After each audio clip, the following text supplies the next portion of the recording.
Alléluia, Alléluia, Alléluia. Alléluia, Alléluia, Alléluia. Alléluia, Alléluia, Alléluia. Alléluia, Alléluia, Alléluia. Moi je suis la lumière du monde, dit le Seigneur. Celui qui me suit aura la lumière de la vie. Alléluia, Alléluia, Alléluia. Alléluia, Alléluia, Alléluia. Le Seigneur soit avec vous. Évangile de Jésus-Christ selon saint Luc. En ce temps-là, Jésus entra dans un village. Une femme nommée Marthe le reçut. Elle avait une sœur appelée Marie, qui, s'étant assise aux pieds du Seigneur, écoutait sa parole. Quant à Marthe, elle était accaparée par les multiples occupations du service. Elle intervint et dit, « Seigneur, cela ne te fait rien que ma sœur m'ait laissé faire seule le service? Dis-lui donc de m'aider. » Le Seigneur lui répondit, « Marthe, Marthe, tu te donnes du souci et tu t'agites pour bien des choses. Une seule est nécessaire. Marie a choisi la meilleure part. Elle ne lui sera pas enlevée. » Acclamons la parole de Dieu. Louange à toi, Seigneur Jésus.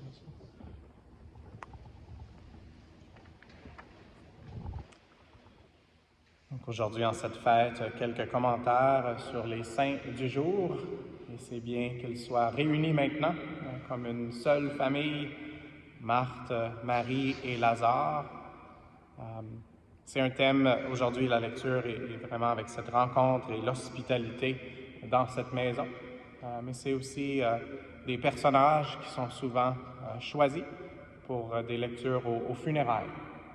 Donc, juste le fait même que Jésus ait pleuré en face de la mort de son ami Lazare. Donc, comme j'ai dit hier, ça fait quelques années que je suis prêtre et j'essaie de ne pas me rappeler nécessairement mes notes. J'essaie de demander à l'Esprit Saint de me révéler ce que je devrais partager. Et donc, si j'ai partagé ça l'année passée, bien, je m'excuse.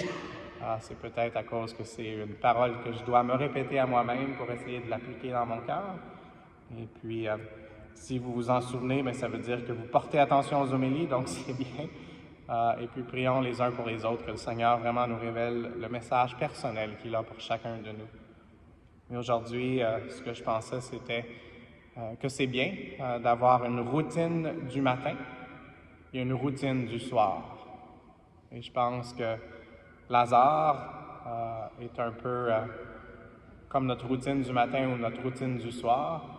Le matin, on est dans notre lit, gisant, et puis le Seigneur nous dit de nous lever. Donc, il faut avoir l'entrain de faire ça.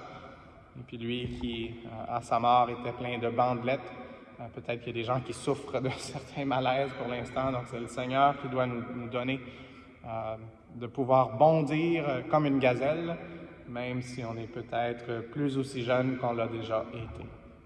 Donc, la première chose, c'est d'écouter Jésus et de se lever. La deuxième, ça serait bien de s'asseoir comme Marie pour essayer d'écouter la parole de Dieu, s'asseoir aux pieds du Seigneur pour pouvoir voir, ça devrait être quoi? Le plan de notre journée. Et ensuite, on doit se mettre au service comme Marthe et aller à la tâche que le Seigneur, à l'œuvre que le Seigneur nous appelle. Il y a un mouvement dans l'Église qui s'appelle Opus Dei, et donc c'est une spiritualité de pouvoir offrir au Seigneur toutes les choses, même les choses qui paraissent un peu plus simples, ou comme Mère Teresa disait, de faire même les petites choses avec un grand amour. Donc ça, c'est la routine du matin, se lever, comme Lazare l'a fait, donc sortir de notre sommeil. Et c'est l'expression que Jésus avait utilisée pour la petite fille qui était endormie, selon Jésus. Elle était vraiment morte, mais il avait dit « Talitha Kumi ». Donc, lève-toi, petite fille. Et on est tous, aux yeux de Dieu le Père, des petits garçons et des petites filles, et il nous invite à nous lever avec Jésus.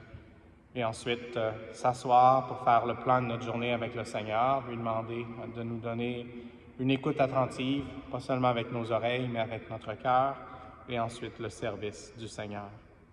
Et puis, dans notre journée, il y a plusieurs choses qui vont arriver, et peut-être que ça va nous mettre un peu plus dans l'état d'esprit de Marthe, avec des préoccupations.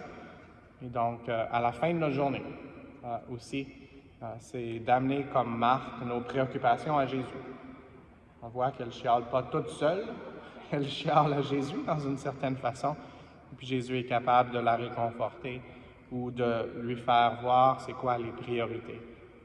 Et donc, aller à Jésus comme Marthe, avec toutes nos préoccupations qu'on a dans notre esprit, dans notre cœur, et puis s'asseoir, encore une fois, comme Marie, pour pouvoir parler au Seigneur et surtout pour pouvoir écouter sa parole. Parfois, ça semble que le Seigneur est un peu plus silencieux, mais peut-être que c'est un signe de son amour infini pour nous, comme un vieux couple, n'ont pas besoin vraiment de se parler, juste la présence l'un de l'autre suffit. Et ensuite, on peut je ne sais pas comment on dit ce verbe-là, mais on peut être gisant dans notre lit et pour pouvoir avoir le sommeil. Encore une fois, le sommeil du juste, comme Lazare. Donc, demandons au Seigneur de nous aider. Et puis, dans ma vie, il y a quelques années, j'avais eu l'image de crescendo et décrescendo. Le crescendo au début de la vie, donc ceux qui connaissent la musique, ça veut dire je ne suis pas une personne du matin habituellement, donc même la messe de 8h30, c'est un peu de bonheur pour moi. Et donc, de demander au Seigneur de m'aider à avoir le volume de son amour qui grandit en moi tout au long de la journée. Et à la fin, avec son amour, de pouvoir ne pas me préoccuper de tellement de choses, mais savoir de pouvoir dormir sur mes deux oreilles parce que c'est le Seigneur qui est en charge et qu'on essaie de faire le plus qu'on peut, mais qu'on est très limité. Alors, demandons au Seigneur de nous donner cette grâce aujourd'hui. Et je suis sûr que la Vierge Marie peut nous aider aussi à être un peu plus comme Lazare dans les situations où on doit être comme lui, comme Marthe dans les autres situations de service, et comme Marie, assise aux pieds de Jésus, qui avait choisi la meilleure part. Et dans quelques instants, nous aurons de l'adoration. Donc, on va pouvoir être assis ou agenouillés aux pieds de Jésus et lui demander le courage et la sagesse d'appliquer ce que le Seigneur veut qu'on applique dans notre vie. Amen.